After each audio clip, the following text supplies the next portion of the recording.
વાલા મિત્રો, આ પહેલા પણ અમે એક વિડીયો આપને મૂક્યો હતો શ્રી ચાવડા સાહેબનો. એ તારીખ 4/5/2024 રોજ દેવલોક પામ્યા છે. આપણે જાણીને આશ્ચર્ય થશે, આ કલિયુગના સમયમાં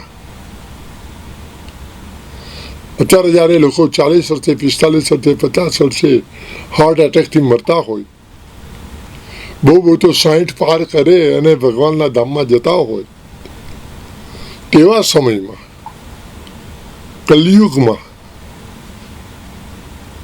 શ્રી ચાવડા સાહેબ આપણી વચ્ચેથી તારીખ 4/5/2024 રોજ 102 વર્ષ ને 8 મહિના તેઓએ જીવન જીવ્યું. તંદુરસ્ત ભરી જીવન, સુખી જીવન, પરિવારના પ્રેમ વચ્ચેનું જીવન, પરિવારના સાથ અને સહકાર સાથેનું જીવન. એ કેટલા બધા ભાગ્યશાળી કહેવાય. આપણે જાણીએ છીએ છાસવારે કે તે મા બાપ ઘરડા થતા જ દીકરાઓ ને દીકરાની વહુઓ માત પિતાને ઘરડા ઘરમાં મૂકી આવે છે, પોતાનાથી દૂર કરે છે અને એમની સાથે રહી શકતા નથી. એમને અડચણ રૂપ લાગે છે, એમને મુશ્કેલીઓ લાગે છે. લાડખોડથી ઉછરેલા બાળકો એમના જ માત પિતાને ધર્મશાળામાં, ઘરડા ઘરમાં મૂકીને ઇતિશ્રી માને છે. ત્યારે શ્રી ચાવડા સાહેબના ઘરે હું રૂબરૂ ગયો. એમના દીકરા એમને લઈને બહાર આવ્યા મારી સાથે.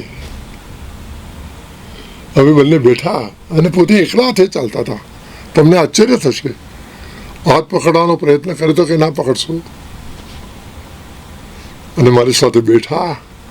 મારી ઈચ્છા હતી આવા સંનિષ્ઠ અધિકારીનો વિડીયો લેવો, સમાજને લોકોને એક માર્ગદર્શન મળે, લોકોને લાગે કે સ્વસ્થ જીવન જીવી શકાય છે. ભણી ગણીને કલેક્ટર થઈ શકાય છે, સન્માન ભર્યું, માન ભર્યું, ઇજ્જત ભર્યું જીવન જીવી શકાય છે. એ મારે લોકોને બતાવવું હતું, એટલે હું એમનું ઇન્ટરવ્યુ લેવા ગયો હતો. પણ આજે જ ઇન્ટરવ્યુ પુનઃ આપણી સામે આપણું ગુજરાત ન્યૂઝ દ્વારા આપણી સામે મૂકું છું. હું આશા રાખું છું ચોક્કસ આપ જોશો, આપને પણ આનંદ થશે અને તમને પણ થશે કે હું પણ 100 વર્ષ જીવવું. એ જીવવાની તમને પ્રેરણા મળે, એટલા જ માટે આ વિડીયો આપણી સમક્ષ પુનઃ પ્રસારણ થઈ રહ્યો છે. આપનું નામ શું છે? ભવિદાસ બેસેદાર ચાવડા અને અભ્યાસ? BA honours Bombay. BA honours Bombay. BA honours Bombay 49 Bombay university. આપના જીવનમાં સારામાં સારો પ્રસંગ?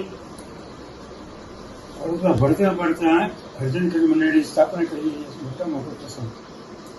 કોલેજમાં ભણતા હરજન ખેલ મંડળની સ્થાપના કરી. કઈ સાલમાં? 6/5/1946.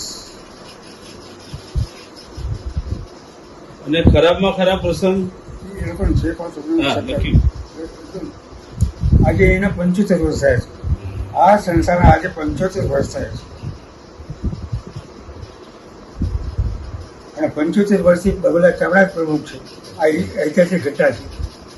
75 વર્ષથી આ સંસ્થાના પ્રમુખ બગલા ચાવડા છે. એ મોટામાં મોટા ઐતિહાસિક ઘટના છે. કોઈ એવોર્ડ મળ્યા તમને? સરકારી કોઈ એવોર્ડ? મહાત્મા ગાંધી એવોર્ડ મળ્યો છે. ક્યારે મળે? 2006. સમાજ સેવા માટે તમે શું કામગીરી કરી? સમાજ સેવા માટે શું કામગીરી કરી? ખૂબ કોઈ કામ કરો, કોઈ ના કર્યું એટલું મેં કામ કર્યું. ઓહો. કોઈ એ ના કરી, દલિત સમાજમાં કોઈ ના કર્યું હોય એના કરતા વિશેષ કામગીરી મેં કરી. મારા બધા પુસ્તકો પહોંચો છું તો હું ખ્યાલ આવશે. એ મારી ઓળખ, મારા દરેક પુસ્તકની પાછળના ભાગમાં ઓળખ આપી છે. એમાં શું શું કામ કરશું બધી ઓળખ આપી.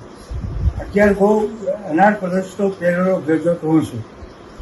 વિષય કે ખેલાડતો 11 ગો વંકર સભાનો પહેલો ગ્રેજ્યુએટ હું છું. પહેલો મેટ્રિક હું છું. મેં 10 વર્ષની ઉંમરે કાવ્ય લખ્યું હતું, લલિતો વિશે. 10 વર્ષની ઉંમરે કાવ્ય લખ્યું હતું. એ કાવ્ય જાહેર સમારંભમાં સૈરાવ ગાયકના હિરક વસૂલ મેં ગાયું હતું. અત્યાર સુધી કેટલા પુસ્તકો લખ્યા? 1954. હમણાં છેલ્લે કોઈ લખ્યું? છેલ્લા 3 વર્ષમાં 14 પુસ્તકો લખ્યા. છેલ્લા 3 વર્ષમાં 14 પુસ્તકો. એમણે લોકો ક્રાંતિકારી. કોઈ પણ દુનિયાની અંદર કોઈ વ્યક્તિ કાયદો ઘડે નહીં. ભગુલા ચાવડાએ કાયદાનું પુસ્તક લખીને ભારત સરકાર પણ અર્પણ થયું. નરેન્દ્ર મોદી ગૃહપ્રધાન ને રાષ્ટ્રપતિ બધાના ચોપડે મોકલાવી.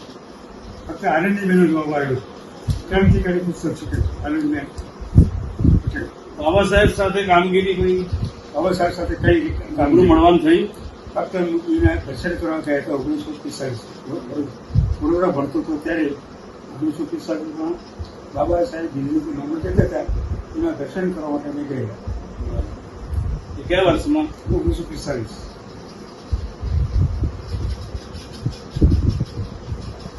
સમાજનો કોઈ સંદેશ તમે શું આપવા માંગો છો? સમાજ એ માટે કે એક તો જ્ઞાતિમાં આગેવાનોનો અભાવ છે. આખા ગુજરાતમાં નહીં, ભારતમાં દલિતો આગેવાન કોઈ નથી. આગેવાને ખૂબ જરૂર છે. એ આગળ ગમે તો ક્રાંતિકારી આગેવાન જોઈએ. મસ્કર પર ફરજ કરનાર ના જોઈએ. તો એક છે કે દલિત સમાજમાં આગેવાનો અભાવ છે. આગેવાને જોઈએ. દલિત સમાજમાં બીજા માણસની હરોળમાં આવવા માટે એક આગેવાન જોઈએ. આગેવાનો અભાવ છે. આશ્રમ ક્યારે બનાવ્યો વિસનગરમાં? હે, હરિજન આશ્રમ હાથી કર્યું 1946.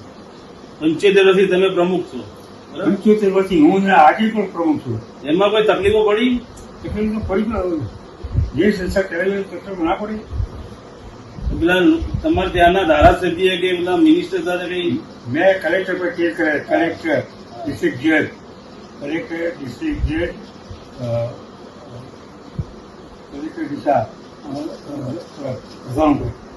ભૂરાભાઈ પટેલ ઉપર, હા.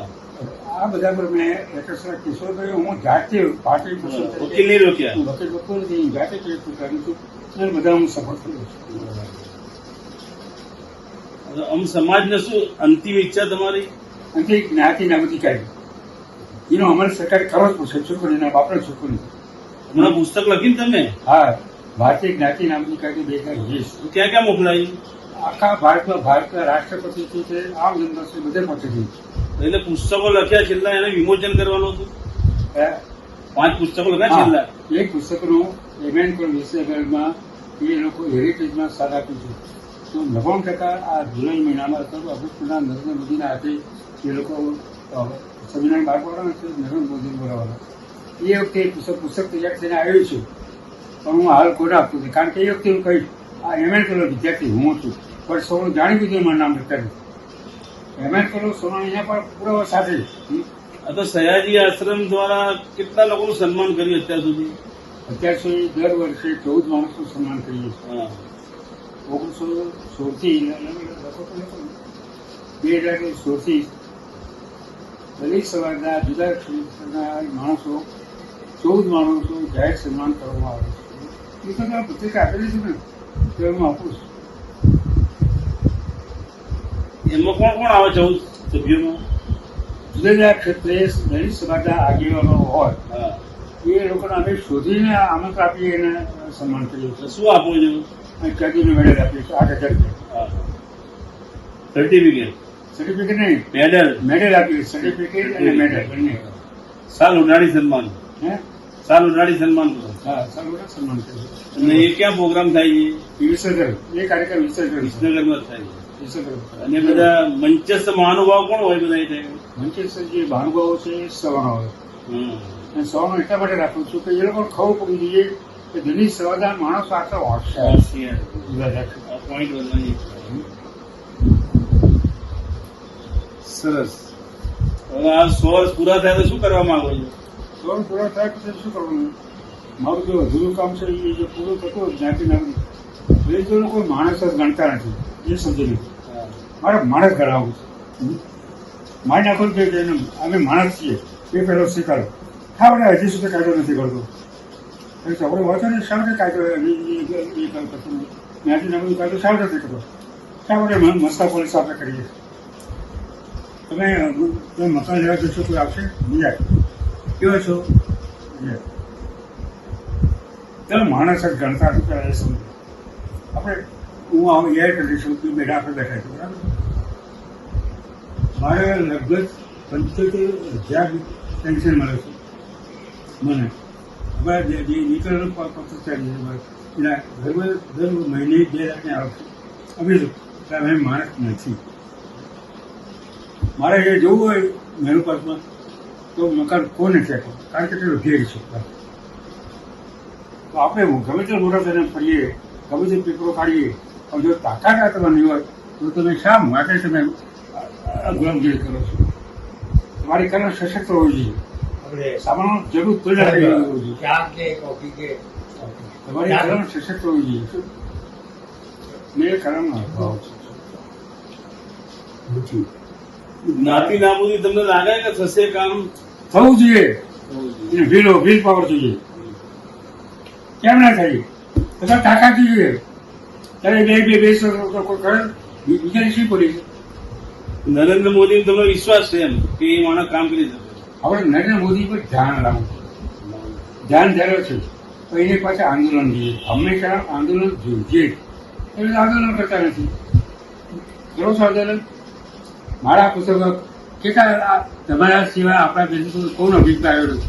સૌનો અભિપ્રાય એવા આવ્યા છે કે આટલો નિર્ભય તાકાત ફક્ત તમે બતાવી શકો છો કે નરેન્દ્ર મોદી તમે આવું લખી શકો છો. શું નરેન્દ્ર મોદી વાંચી રહ્યો છો? આપણે બધું વાંચ્યું. આપણા લોકો બાળા છે, નપુંસક છે, ક્યાં નહીં કહી શકવાના. ધર્મ બુદ્ધ બધા દેશો બુદ્ધ માણસ શોધ ખાય નથી. નોકરીમાં કેવો છેલ્લે કયો હોદ્દો સંભાળે? નોકરીમાં ટેક્સ અધિકારી છેલ્લા 3 વર્ષ. ઇન્કમ ટેક્સ ઇન્સ્પેક્ટર કહેવાય. ઇન્સ્પેક્ટર ટેક્સ લોકો સેન્ટ્રલ ટેક્સ અધિકારી આખા ગુજરાતનો ટેક્સ ભરતો હતો. સેન્ટ્રલ ટેક્સ અધિકારી દાણ ચોરવાનો ચાર્જ મારી પાસે હતો. એ દાણ ચોરવાના પણ ઉદ્દેશ શું આપતો હતો? કારણ ભૂતો છું. મેં મારા જીવનમાં કોઈનો પૈસો ખાધો નથી. એ કુમાર જેવું છે. પરિવારમાં બધા કોણ કોણ છે? પરિવારમાં દીકરો એ શું કરે છે? દીકરાનો દીકરો કમાય છે ₹1 લાખ. ટેકવાનોમાં થાઈલેન્ડ ગોલ્ડ મેડલ છે. થાઈલેન્ડ ગોલ્ડ મેડલ આવ્યું.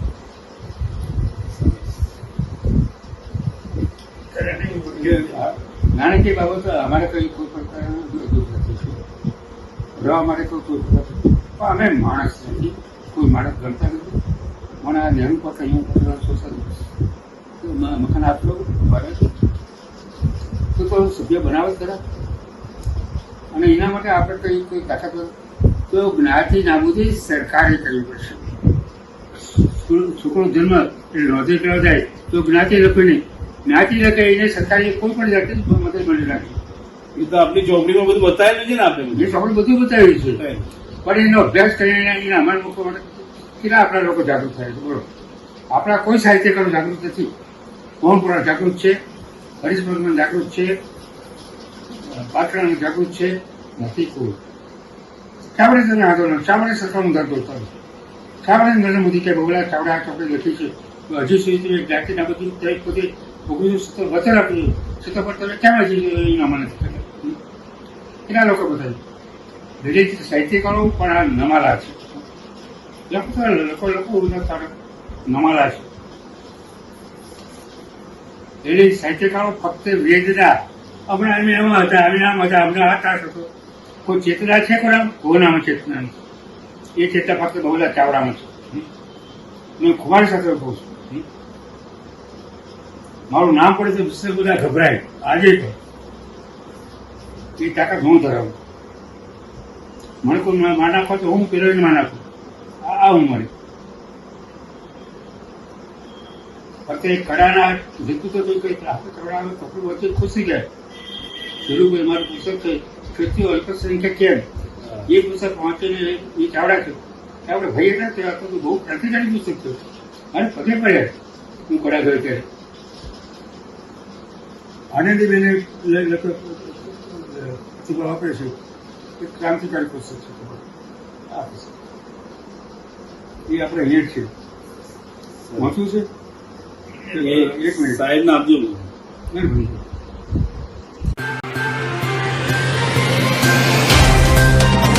तो व्हाट्सएप, ट्विटर, फेसबुक, इंस्टा जहाँ भी आपका अकाउंट है इसे शेयर बटन के द्वारा वहाँ पर शेयर करें